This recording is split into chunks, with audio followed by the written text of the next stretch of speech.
I'm back. I hope you had a great weekend, and I'm here to review with you some things you saw last week and introduce some things that you will see this week.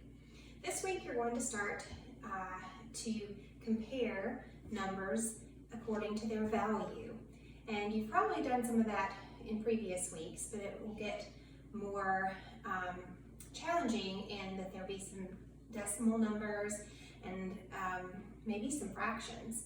So I'm going to give you some tricks that will help you when you're comparing.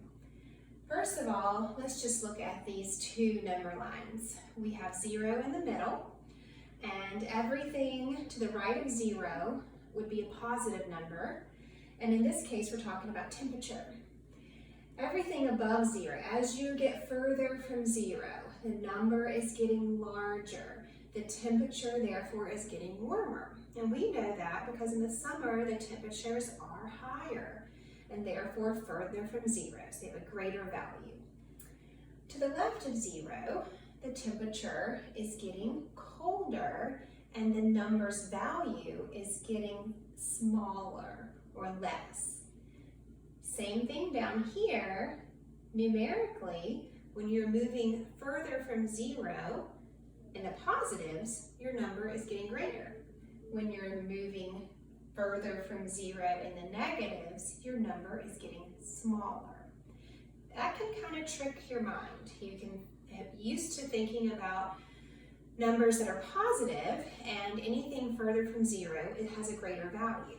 So when you start thinking about negatives and it being further from 0, you might want to put that a number that's further from 0 in the negatives as the greater value, and that's just not the case. So here's a tip.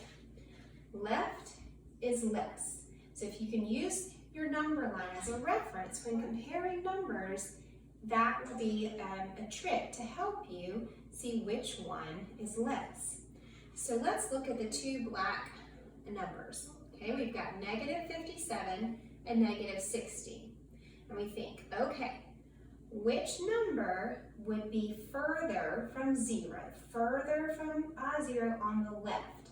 So if we're thinking about that, we would say, okay, -57 may come here, but -60, would it be closer to 0 or further from 0? It would be further from 0. So therefore, it has a less value than -57. Okay, let's look at -2.3 and -2.7. Okay, if we're thinking in reference to the number line, -2.3 would be closer to 0 than -2.7, which would be further from 0, being more left, and therefore is less. -2.7 is less than -2.3. If you haven't yet seen it, you will see a symbol. Instead of writing less than, you're going to just see this symbol. And when read, it can be read left to right, less than. Notice the smaller side is the less than. The bigger side, with more space in between, is greater than. So if I were reading it left to right, it would be less than. I could also read it as -2.3 is greater than -2.7. Okay. Next, opposites. That's going to come up this week. Opposite numbers. Fun facts. They are equally distant from 0 on a number line. So let's use that fun fact and find some opposites. -1. It is 1 away from 0. The only other number that is 1 unit away from 0 is +1. So we have -1 is opposite +1. Okay, those are called opposites.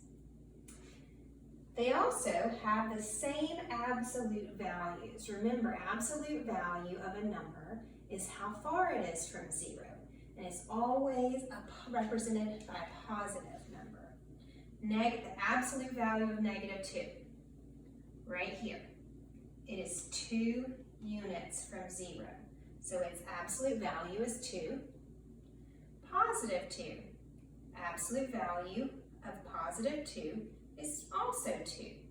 They have equal absolute values, okay? So opposites, negative 3, its opposite is 3, okay?